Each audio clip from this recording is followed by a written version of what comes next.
The Other Wes Moore, Chapter 6, Hunted, 1994.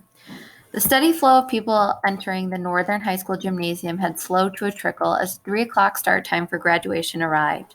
The wooden bleachers that circled the floor were full of family, friends, and supporters of the crop of graduates who had yet to enter the room. Within an hour, they would watch the high school experience of their children, grandchildren, siblings, nieces, and nephews come to an end. Many in the audience had thought the day would never come, but all were happy that it did. The state of Maryland had one of the highest graduation rates in the nation. 76% of high school students who began high school in Maryland completed. In Baltimore County, the number was as high as 85% in some years. But in Baltimore City, where Northern High School was located, it was a dismal 38%. For many in the audience, this was the first high school graduation they had ever attended. The procession of black robes entering the room was replaced by a wave of forest green robes. The students trailed shortly after the faculty. Smiles, waves, cheers, and whistles rang out. Camera flashes blinked over the parade, parents and friends shooting as wildly as paparazzi. Because his last name put him toward the front of the class, Woody was one of the first to enter the gym, walking with a confident strut. He saw his parents, sister, and grandmother and smiled.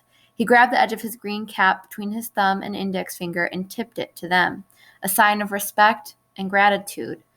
Woody was one of the students who made it across the finish line kicking and screaming. He needed 2 points in the last few weeks to pass English.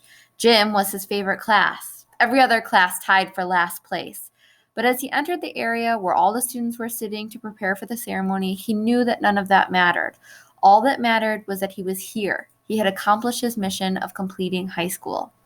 The principal, valedictorian, guest speaker, and the rest of the graduation speakers gave their speeches as Woody fought to stay awake. Finally, the moment he was waiting for arrived. The principal asked the class to rise, and one by one, they walked across the stage to receive their diplomas. If the entire class that had started ninth grade here had finished, it would have been a very long ceremony. But only 87 seats were filled that spring morning. This wouldn't take nearly as long as it should have. When it was Woody's turn, he practically danced up to the principal. The crowd laughed as Woody shook the principal's hand and looked up at his family, throwing his arms in the air in a triumphant stance. He carefully jogged down the steps at the end of the stage.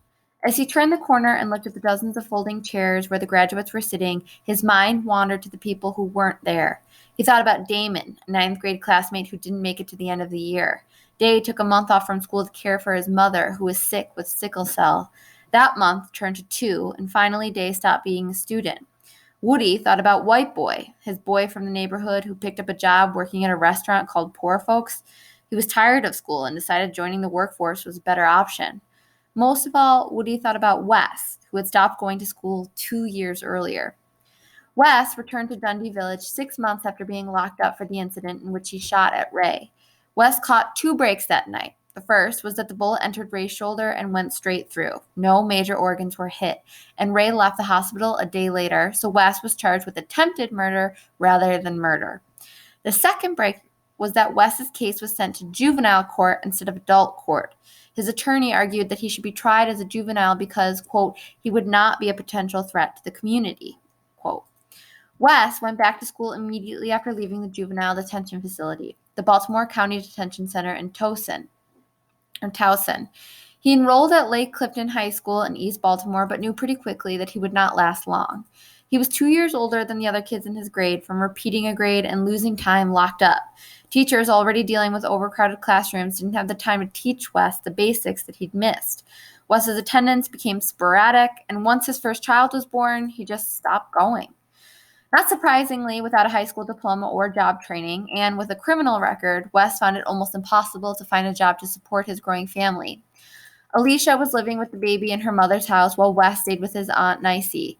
Nicey was strict and made it clear from the day that Wes moved in who was in charge. You need to either get a job or go to school, one of the two, but neither is not an option. Wes found another option. He decided to make himself scarce. In the mornings while Nicey was at work, Wes would play video games in the house and then head out to check on his drug operation. When she was home in the evenings or in the early morning, Wes would normally be out trying to find a job, as he would tell her. This charade went on for months. Wes didn't live there so much as he used Nicey's home as a place to rest and increasingly a place to hide his drugs.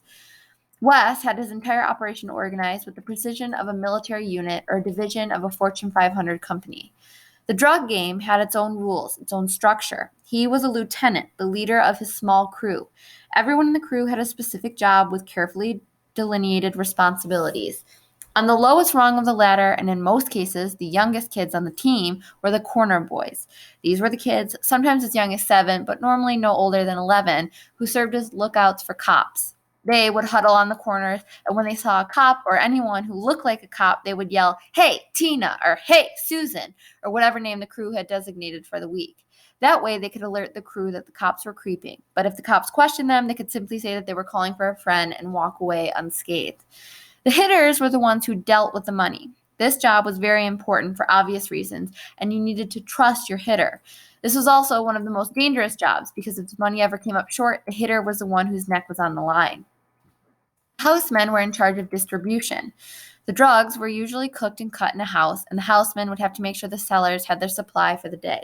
The housemen also resupplied the ground soldiers if they sold their allocated amount. Last, you had the muscle, who were there to protect the crew and the lieutenant. They were usually carrying weapons of various kinds and were not afraid to use them. A crew's relevancy, their ability to hold their own corner and expand the business, was dependent on the amount of muscle they controlled and the level of violence that their muscle was ready to get into. Sometimes entire crews were muscle. This was the crew. They would work together, fight together, stay together. An unbreakable bond united the crew. For many members, it was the only support system they had. It was family. Wes managed his team extremely well. At their peak, his team brought in over $4,000 a day. He wasn't one of the main players by any stretch, but he was not doing badly in relation to others in the neighborhood. There were over 100,000 known addicts in Baltimore, and the real number was arguably higher. Given that the city had a population of just under 700,000, there was an obvious glut of addicts. With a demand like that and an ample supply, it was hard not to make money. Still, Wes would find himself wondering about the percentage of that money that found its way into his pocket. He and his team were taking all the risks. They were the ones who faced the arrest and the danger. His bosses, the connects, and the ones bringing the drugs into Baltimore were making the real money.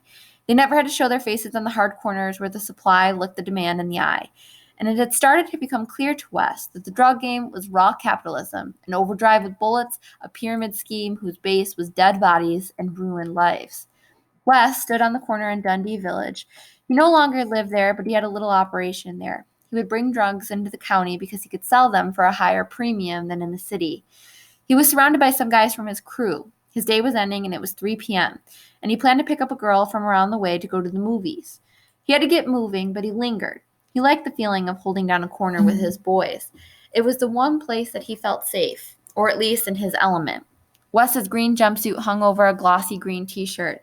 His Gianni Brunelli shoes matched his outfit. Wes stayed fresh. He was saying his final goodbyes when a man sidled up to him. He was clean-shaven, wearing jeans and an oversized t-shirt. Wes had never seen this cat before. "Do you guys know where I can buy some rocks?" the man asked, his voice conspiratorially gruff. There are a few major tip-offs that tell dealers something isn't right. If a person looks unfamiliar or really out of place, it's probably a cop. If a person you saw arrested a few minutes ago is suddenly back on the streets and trying to buy from you, he is probably doing it for a cop. If a person is usually a dime bag customer and is now trying to buy a brick, he's probably working for the cops. If someone's lingo is wrong, if he comes up to you and says, "Do you guys know where I can buy some rocks?" there's a good chance he's a cop. "Nope," Wes replied, eyeing the man up and down. The man began to walk away with his head swiveling, seemingly searching for someone else to get drugs from. Wes moved in the opposite direction toward the girl's house, but for some reason he couldn't let the sale go. He paused, taking a second look at the man. Wes thought about the small change he was turning down. The man threw up red flags, but Wes had dealt with people like that before and gotten away with it. He saw the man approach another corner boy and then walked away. Wes got antsy. The movie was starting soon, and if he was going to change his mind and make the sale, he'd better do it fast. He couldn't stop thinking about the money that he could make off of that sale, almost exactly enough to take care of this date. The logic felt right. Wes looked to his right, saw a public phone booth, and began to move in that direction. As he approached the booth, he reached into his pocket and pulled out 2 dime bags of crack cocaine, $20 worth. He placed the small, clear, zipper lock bags in the phone's metal-covered coin return bucket. He quickly scanned his surroundings, checking to see if anyone had seen his drop. When he felt sure that he'd been undetected, he moved toward the potential buyer. It was a risk, and Wes knew it. But taking risks is at the heart of the drug enterprise, and scared money didn't make money. "Hey, come here real quick," Wes yelled to the man, still wandering aimlessly around the block. The man's head snapped up quickly. Wes looked him up and down again, desperate to recognize him and put his mind at ease. He couldn't. The man moved closer. Wes grabbed his right shoulder and pulled him in close. "I don't know who it was that told me, but if you give me $20, you can go over to that phone booth and they would say you would be taken care of." The man nodded as his eyes met Wes's. As Wes took the money, their hands touched briefly. The man's hands were smooth and his nails were clean. Damn. It was time to get moving. Wes started walking, never looking back. He placed a $20 bill in his pants pocket and picked up the pace to the girl's house. He popped a breath mint in his mouth. As he turned the corner, he heard a yell behind him. "Stop moving and get your hands up." Wes kept walking. He looked forward, hoping that they weren't speaking to him, hoping that they'd just disappear. He maintained the same pace until he caught sight of two men running toward him. Guns in hand and silver badges swinging from metal chains around their necks, the men pointed their weapons at Wes and ordered him to the ground. Wes saw another man wearing a woodland camouflage shirt, crawling from beneath the bushes, reaching from his waist and pulling out a weapon. In total, 10 police officers moved toward Wes. He got down on his knees and laced his fingers behind his head. "What did I do, man? I didn't do anything wrong." Wes pleaded with the cop who was reaching over to cuff him while the rest kept their weapons on him. Getting arrested was starting to feel like routine. Wes wasn't shocked or afraid anymore, just annoyed. Why him? Why now? Why couldn't they just leave him alone? He had enough to worry about. Wes continued to plead his case as the police read him his rights.